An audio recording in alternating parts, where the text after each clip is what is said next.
फौरी तौर पे कौमी असम्बली के इजलास को दोबारा बुला के उस पर बहस की जाए और हुकूमत अपनी कश्मीर पॉलिसी के लिए कौम को जवाब दे कि उसने कश्मीर के अवाम के लिए, मकबूजा कश्मीर के मजलूम अवाम के लिए गुज़श्ता 1 साल में क्या किया। और मैं मकबूजा कश्मीर के अपने भाइयों और बहनों को बताना चाहता हूं कि 22 करोड़ पाकिस्तानी अवाम आपकी पुश्त के ऊपर खड़े हैं। कश्मीर पाकिस्तान के वजूद का हिस्सा है और किसी किस्म की भारतीय जारियत या जुल्म उसे पाकिस्तान और कश्मीर के अवाम के इस रिश्ते को कमज़ोर नहीं कर सकता। और हमारी कश्मीर के साथ, उनके अवाम के साथ जो कमिटमेंट है वो बदस्तूर उसी तरह कायम है जैसे कि कायदे आज़म ने कश्मीर को पाकिस्तान की शहरक करार दिया था। और इसके लिए हम हर सतह पे आवाज़ उठाएंगे। हुकूमत का फ़र्ज़ था कि फौरी तौर पे इस मौके पर वज़ीर आज़म अमरीका के सदर को फ़ोन करते, बरतानिया के वज़ीर आज़म को फ़ोन करते, सिक्योरिटी काउंसिल के मुस्तकिल मेंबर के सरबराहान से राब्ता करते। वो एक तस्वीर जिसने सोशल मीडिया पर एक तलातुम बर्पा कर दिया, ये मौका था कि हुकूमत इसको एक सफारत के अंदर अपॉर्चुनिटी क्रिएट करती। वज़ीर आज़म को सिक्योरिटी काउंसिल के तमाम मेंबर, मुस्तकिल मेंबर ममालिक के सरबराहान को फ़ोन करके इस तरफ तवज्जो दिलानी चाहिए थी। लेकिन हुकूमत जो है वो गोमगू में है। हुकूमत की तवज्जो सिर्फ नैब के मुकदमे बनाने की तरफ है। दूसरी अहम बात मैं ये करना चाहता हूँ कि आज हमारी पार्टी का इजलास हुआ जिसमें हमने गिलगित बल्तिस्तान के मुजव्वज़ा इंतखाबात का जायज़ा लिया और हमारे वज़ीर आला हफीज़ुर रहमान साहब और उनकी काबीना को मुबारकबाद पेश की कि गिलगित बल्तिस्तान की तारीख़ में मुस्लिम लीग नून की हुकूमत ने बेहतरीन खिदमत, तरक्की, गुड गवर्नेंस और अमन कायम करने की जो मिसाल कायम की है उसकी 72 साल की तारीख में कोई नज़ीर नहीं मिलती है। अल्हम्दुलिल्लाह वो इलाका जहाँ फ़िरका वारियत होती थी, जहाँ कत्लो गारतगरी होती थी, 5 सालों के अंदर एक भी दहशत गर्दी या फ़िरका वारियत के अंदर कत्ल नहीं हुआ। मुकम्मल तौर पे गिलगित बल्तिस्तान में अमन कायम किया गया।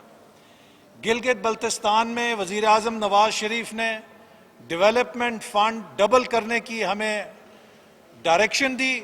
उसके नतीजे में हमने गिलगित बल्तिस्तान का डेवलपमेंट बजट दुगना किया, जिससे गांव-गांव, करिया-करिया सड़कों का जाल बना, सफाई की स्कीमें चलीं, तालीमी इदारे बने, यूनिवर्सिटियां बनी और आज गिलगित बल्तिस्तान का इलाका across the line of control Kargil और दूसरे भारत के ज़ेर इंतज़ाम इलाकों के लिए काबिल तकलीद इलाका बन चुका है, जहां पर उनकी हुकूमत पर दबाव है कि हमें वही सहूलतें चाहिए जो गिलगित बल्तिस्तान और स्कर्दू और दूसरे इलाकों में लोगों को हासिल हैं।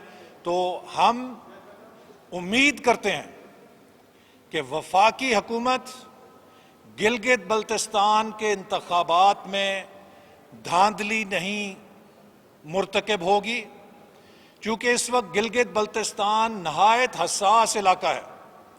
इस इलाके में जो मौजूदा इलाकाई सूरत हाल है वो एक फ्लैश पॉइंट है और हम तवक्को रखते हैं कि गिलगित बल्तिस्तान में आज़ाद और शफाफ इलेक्शन होगा, क्योंकि पूरी दुनिया की नज़रें भी हैं और पाकिस्तान के दुश्मनों की कोशिश भी है कि वहाँ पे हालात को ख़राब किया जाए और सियासी बहरान पैदा किया जाए। तो इसलिए वफाकी हुकूमत ने जो प्री पोल रिगिंग शुरू की है उसे बंद किया जाना चाहिए। हमारी हुकूमत के ख़िलाफ़ एक हुक्मनामा जारी किया गया कि जो 3 महीने पहले उनकी जारी स्कीमें थीं, नई स्कीमें नहीं, जो ऑनगोइंग वर्क्स थे, उनके भी पैसे रोकने की कोशिश की गई ताकि हुकूमत के लिए मुश्किलात पैदा की जाए। कोरोना के ऊपर हमारी गिलगित बल्तिस्तान हुकूमत की कारकर्दगी पाकिस्तान पे नंबर 1 थी। कुल 1400 मरीज डिटेक्ट हुए, जिनमें से 1200 सेहतयाब हो गए और रोजाना 300 से 400 टेस्ट किए जा रहे थे। लेकिन हमारी हुकूमत ख़त्म होते ही वहाँ पे इंतज़ामिया ने टेस्टिंग को 50 और 100 तक घटा दिया है, जिससे अब खदशा है कि गिलगित बल्तिस्तान में कोरोना, जिसको कि मुकम्मल तौर पे ख़त्म कर दिया गया था तकरीबन, वो दोबारा वहाँ पे दाखिल हो सकता है। हुकूमत उस पॉलिसी को जो गिलगित बल्तिस्तान में मुस्लिम लीग नून की हुकूमत ने जारी की थी उसे बरकरार रखे और टेस्टिंग ख़त्म करने में कम करने की हम मज़म्मत करते हैं।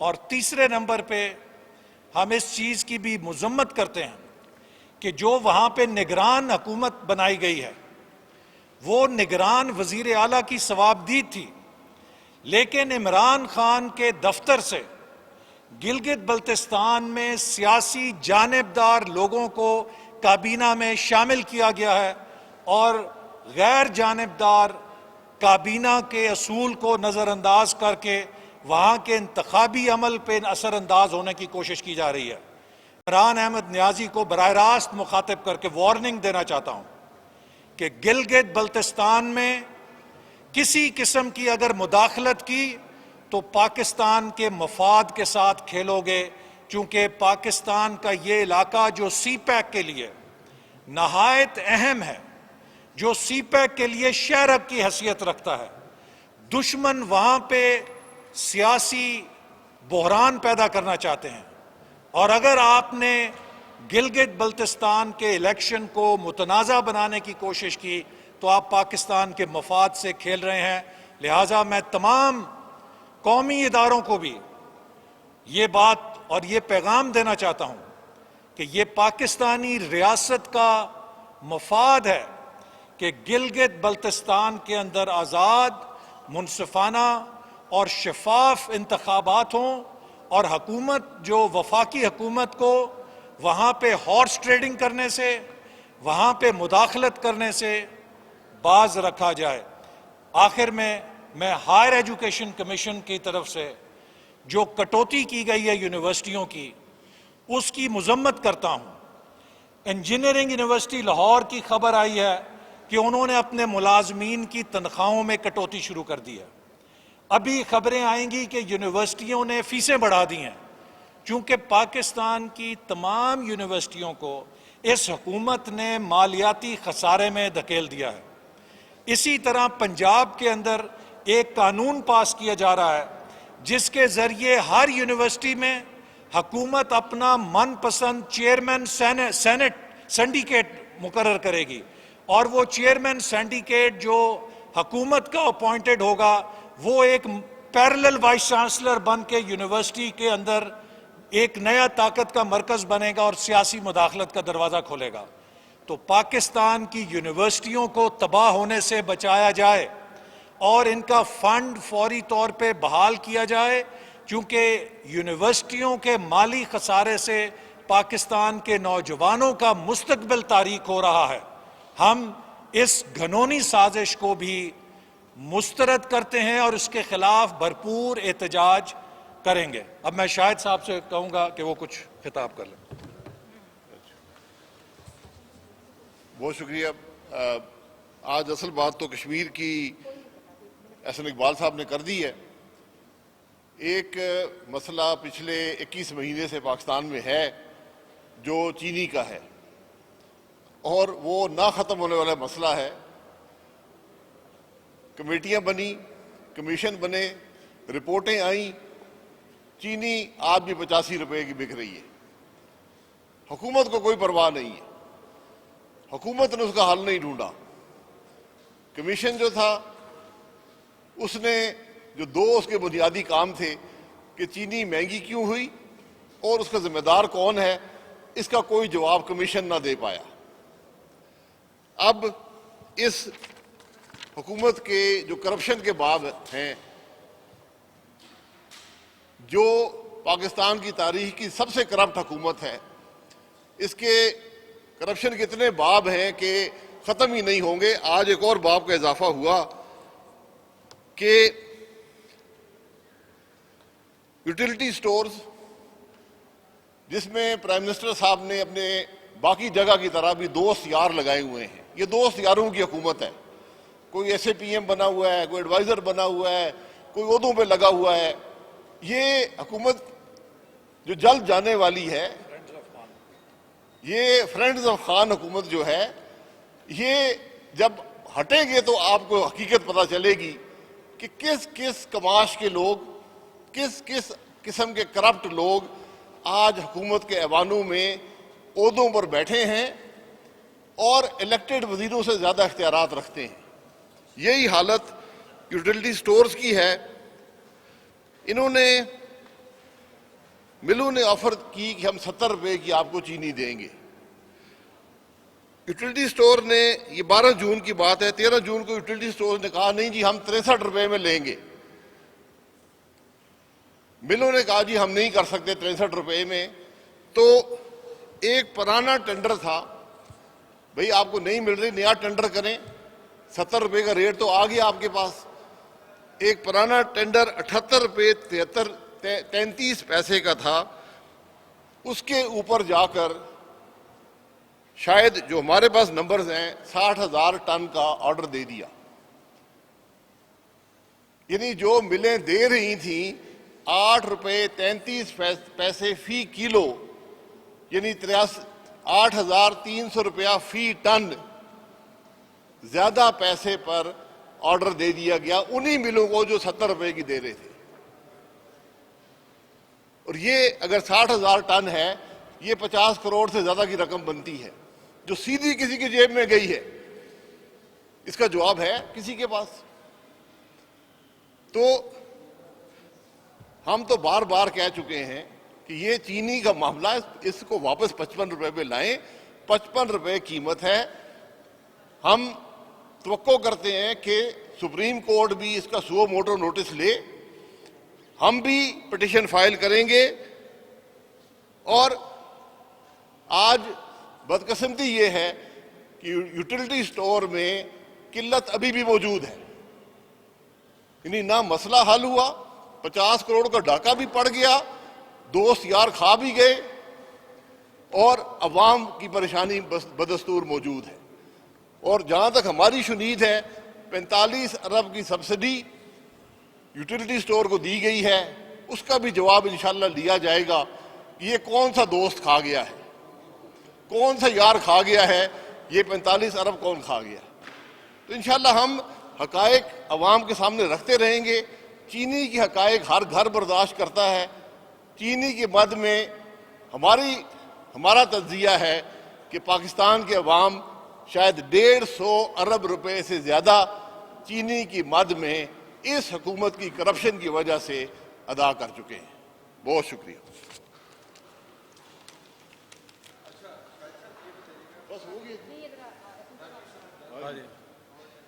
मैं ज़रा वो दोबारा उस बात को दोहरा देना चाहता हूँ कि कश्मीर की जो तस्वीर 3 साला नौजवान बच्चे की आई है नाना की लाश पर बैठे हुए, उसने पूरे सोशल मीडिया पे एक तूफ़ान बर्पा किया, लेकिन हमारे हुक्मरानों को उससे कोई असर नहीं हुआ। वज़ीर आज़म का फ़र्ज़ था कि इस दिल खराश मंज़र के बाद, जिससे पूरी दुनिया में एक हमदर्दी पैदा हुई, ये सिक्योरिटी काउंसिल के मुस्तकिल मेंबर मुल्कों के सरबराहों को फ़ोन कॉल करके भारत के जुल्म और बर्बरियत पे तवज्जो दिलाते, ये सोए रहे उसके ऊपर। 1 साल गुजर गया है, इन्होंने इस्लामी ममालिक का सरबराही इजलास तो कुजा, वज़राए ख़ारजा का इजलास बुलाने की भी तौफीक नहीं हुई। और अब तैयारियां कर रहे हैं कि मोदी की जो एनेक्सेशन है उसकी 1 साला तकरीबात के ऊपर हम तकरीरें करेंगे और रोएंगे कश्मीर के लिए बड़ा जुल्म हुआ। भाई, कश्मीर के साथ हमारी ये कमिटमेंट नहीं है कि हमने 1 साल की सालगिरह के मौके पे तकरीरें करनी है कि जुल्म हुआ। हमें तो 1 साल के अंदर वहाँ से कर्फ्यू उठवाना था, हमें तो उनका इंफॉर्मेशन ब्लैकआउट ख़त्म करना था। वज़ीर आज़म जवाब दें कि इन्होंने क्या किया है। ये कश्मीर के सकूत के ज़िम्मेदार हैं। इस हुकूमत की वजह से सकूत कश्मीर हुआ है जैसे सकूत मशरक़ी पाकिस्तान हुआ था, और ये इनका गुनाह कौम माफ़ नहीं करेगी। और मैं फिर गिलगित बल्तिस्तान के इंतखाबात के हवाले से भी दोहराना चाहूँगा अपनी बात कि पाकिस्तान का मफाद ये है कि गिलगित बल्तिस्तान में आज़ाद, शफाफ और गैर जानिबदार इलेक्शन हो। पाकिस्तान किसी किस्म की सियासी झगड़ा या तनाज़ा गिलगित बल्तिस्तान में अफोर्ड नहीं कर सकता, चूँकि वो खित्ता इस वक्त आलमी सियासत में एक फ्लैश पॉइंट बन चुका है। बहुत सी ताकतों की वहाँ नज़रें लगी हुई हैं, वो किसी किस्म की शोरिश से फ़ायदा उठाना चाहते हैं। और ये वफाकी हुकूमत गिलगित बल्तिस्तान में प्री पोल रिगिंग शुरू कर चुकी है।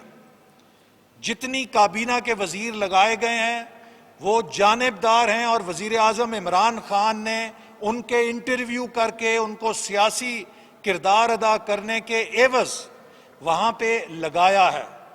हमारी हुकूमत को आखिरी 3 महीनों में उनकी जारी स्कीमों के ऊपर भी पाबंदी लगाई गई ताकि हुकूमत के जो तरक्याती एजेंडा है उसको मुतासिर किया जा सके और इलेक्शन को रिग किया जा सके। अगर इस हुकूमत ने गिलगित बल्तिस्तान के इंतखाबात में धांधली की कोशिश की तो ये पाकिस्तान की उस शहरग के साथ खेलेंगे जो सीपैक की भी शहरग है, और हम इसकी इजाज़त नहीं देंगे। और मुस्लिम लीग नून ने एक मरकजी मॉनिटरिंग सेल बना दिया है, जो वहाँ पर अफसरों के तबादले किए जा रहे हैं, जो वहाँ पर सियासी रिश्वतें दी जा रही हैं, हम उन सब को मॉनिटर करेंगे, कौम के सामने पेश करेंगे, और किसी को भी वहाँ के अवाम के मैंडेट पे डाका डालने की इजाज़त नहीं देंगे।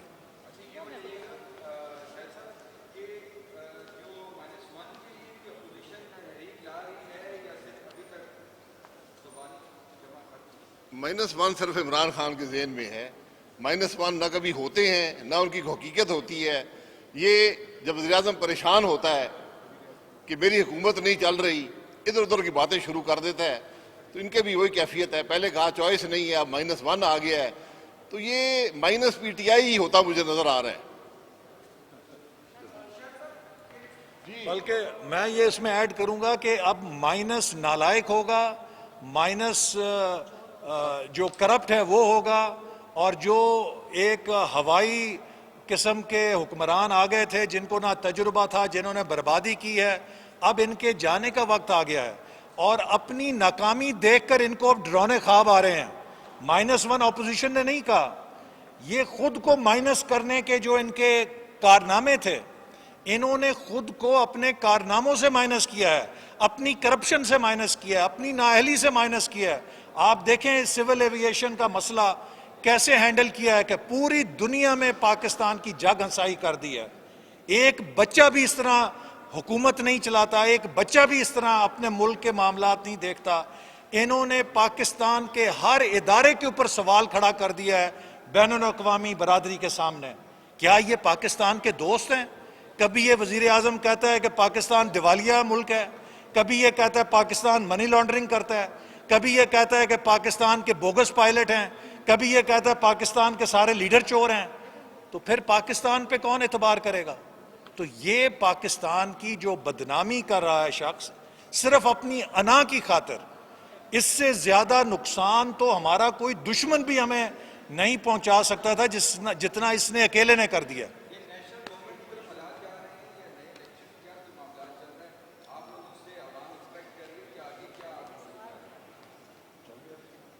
अवाम आज हुकूमत से नहीं एक्सपेक्ट कर रही है, अपोजिशन से एक्सपेक्ट कर रही है। चले जी, आप बताइए।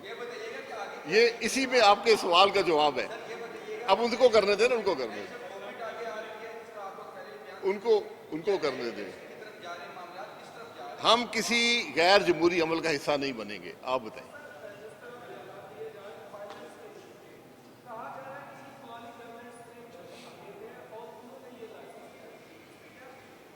देखें, ना हुकूमत भर्ती करती है ना लाइसेंस जारी करती है, लाइसेंस सीए जारी करता है। इस पर हुकूमत अभी तक क्लैरिटी नहीं दे सकी।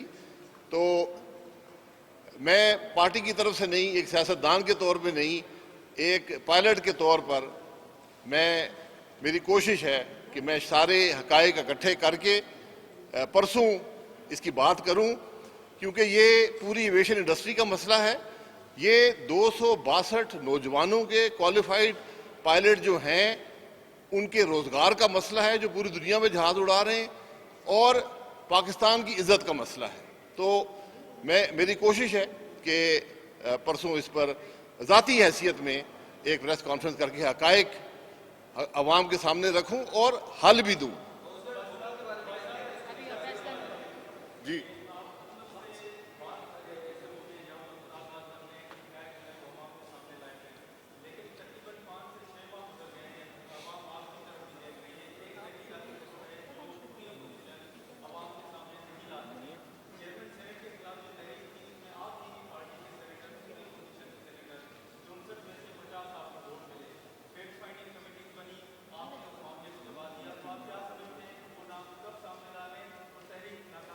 देखिए, वोट ज़मीर की आवाज़ होती है।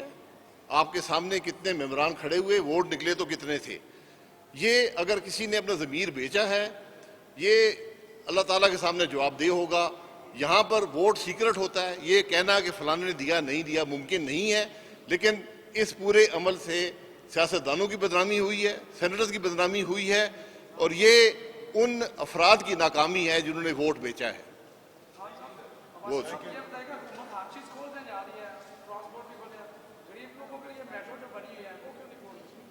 जी, ये 6 हफ्ते का वक्त बाकी था। अभी तक वो ना मेट्रो लाहौर में खुल सका है, ना यहाँ पे जो एयरपोर्ट का रूट था वो खुल सका है। ये तब्दीली का नाम है। ओके जी, बहुत शुक्रिया, थैंक यू।